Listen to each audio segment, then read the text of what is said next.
नमस्ते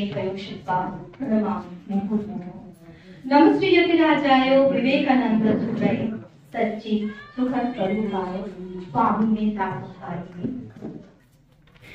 ঠাকুর স্বামীজি চরণে আপনি রচিত প্রণাম জানাই।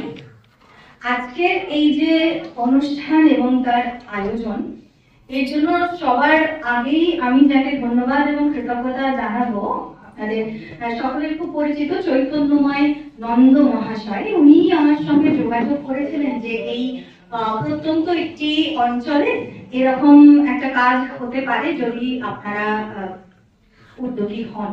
তো আমরা এই যে পরশমণি ফাউন্ডেশন, পরশমণি মানে আমরা বলি ঠাকুর শ্রী রামকৃষ্ণ স্বয়ং পরশমণি, তাকে ছুলে সবাই সোনা হয়ে যায়। তো তার নাম অনুসারেই এই পরশমণি ফাউন্ডেশন।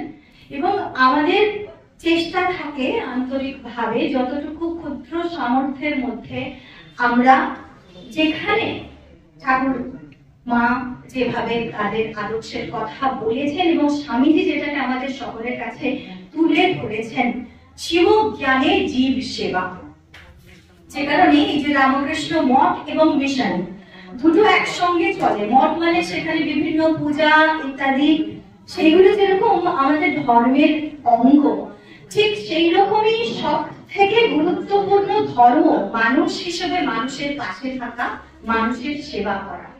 এবং সেই সেবা বলছে, সেবা বললেও আমার আদর্শকে খুব কম বোঝানো যায়। স্বামীজি বলছেন আমি যেটি বোঝাতে চাই সেটি যদি ঠিক ঠিক বুঝতে হয় তাহলে পূজা এটি হচ্ছে তার সব থেকে উপযুক্ত শব্দ। ঠাকুর বলছেন চোখ বন্ধ করলে তিনি আছেন, অর্থাৎ ধ্যান করলেই তাকে আমরা পাবো, আর চোখ খুললে তিনি নেই।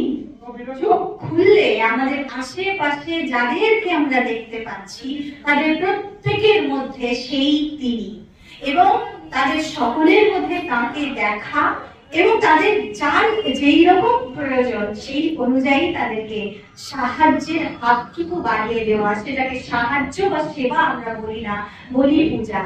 যে কারণে আমাদের এই যে উদ্যোগগুলো নেওয়া হয়, শীত বস্ত্র বিতরণ বা পূজার সময় বস্ত্র বিতরণ, বাচ্চাদেরকেও আমরা বস্ত্র বিতরণ করি পুজোর সময়। যারা অনাথ শিশু অনেক জায়গায় থাকে, সে সমস্ত জায়গা আমরা খুঁজে নিয়ে বেছে নিয়ে সেখানে চেষ্টা করি এবং এটাকে আমরা মানব পূজা এই আখ্যা দিই। পরশমণি মানব পূজা এটাকে বলা হয়, শিব জ্ঞানে জীব সেবা।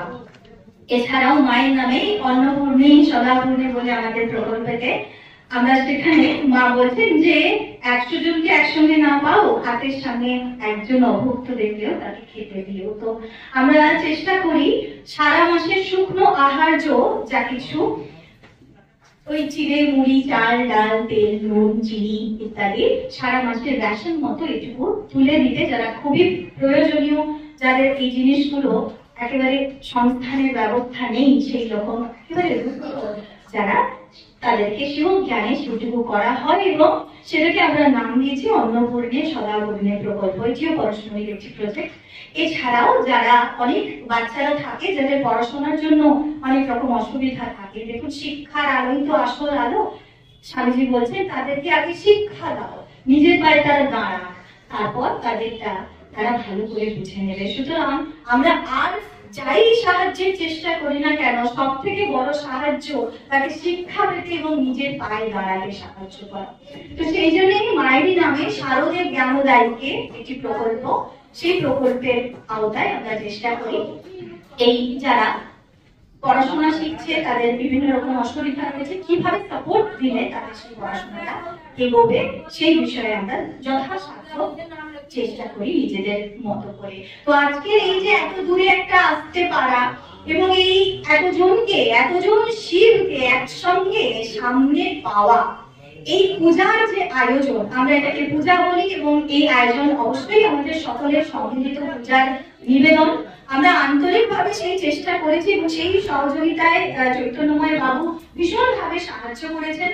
এবং আমাদের সব থেকে সৌভাগ্য, আমাদের পরশমণির যিনি অভিভাবক স্বরূপ পরম পূজনীয় শ্রীমৎ স্বামী দেবোত্তানন্দজি মহারাজ, তিনি সদা সর্বদা তার স্নেহে তার সুচিন্তায় আমাদের পরশমণিকে সমৃদ্ধ করেন। এছাড়াও স্বামীজির বাড়ি স্বামী জ্ঞানলোকানন্দজি মহারাজ সারদা মঠের সদ্ভাব কানা মাতাজি পরম পূজনীয়া, তিনি আমাদের সবসময় সঙ্গে আছেন।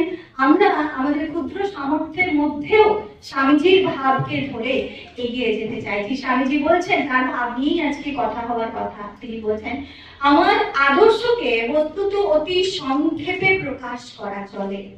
মানুষের নিকট তার অন্তর্নিহিত দেবত্বের প্রচার এবং প্রতিটি কার্যে সেই দেবত্ব বিকাশের পন্থা নির্ধারণ।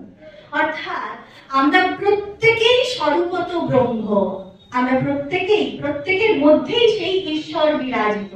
আমরা বুঝি বা না বুঝি, জানি বা না জানি। ঠাকুর বলছেন, তুমি জানো আর না জানো, তুমি রাম। জানতে পারলে তো আলাদাই কথা, তখন সেই শক্তিটা আমরা অনুভব করতে পারি, সেই শক্তি দিয়ে কাজ করতে পারি। কিন্তু ওই জানো বা না জানো, তুমি রাম, আমাদের চেষ্টা হচ্ছে সেই না জানাটাকে জানা। আমার মধ্যে যে তিনি, এবং তিনি আমাকে অনন্ত শক্তি দিয়েছেন।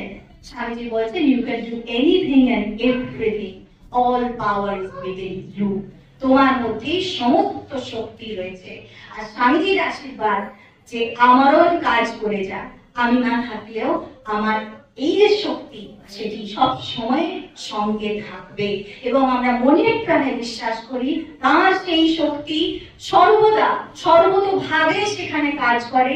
যারা এতটুকু মানুষের দুঃখে কাঁদে, এতটুকু মানুষের জন্য ভাবে, এতটুকু চেষ্টা করে মানুষের পাশে থাকার, তার সেই বিশাল শক্তি দিয়ে তিনি তাদেরকে আগলে রাখেন, পথ দেখান, অনুপ্রেরণা দেন। এবং তার আদর্শকে পাথেয় করেই, ঠাকুর মা স্বামীজির আদর্শকে পাথেয় করেই পরশমণির পথ চলা। আপনাদের সকলকে আন্তরিক কৃতজ্ঞতা, লায়ন্স ক্লাবকে আন্তরিক কৃতজ্ঞতা, ধন্যবাদ জানাই। এত সুন্দরভাবে অনুষ্ঠানটাকে পরশমণির হয়ে যে অর্গানাইজ করে দেওয়া, এটি সত্যি অশেষ কৃতজ্ঞতা আপনাদের প্রত্যেক লাইনকে। এত অপূর্ব ভাবে আপনারা আয়োজন করেছেন, আপনাদের সহযোগিতা ছাড়া এত দূর থেকে এসে এইভাবে এটি সম্পন্ন করা আমাদের পক্ষে সম্ভব হতো না। আপনাদের সকলকে আবারও অনেক শ্রদ্ধা প্রণাম জানাই। সকলে খুব ভালো থাকুন। ঠাকুর মা স্বামীজির কৃপা সকলের উপর বর্ষিত হোক। ধন্যবাদ।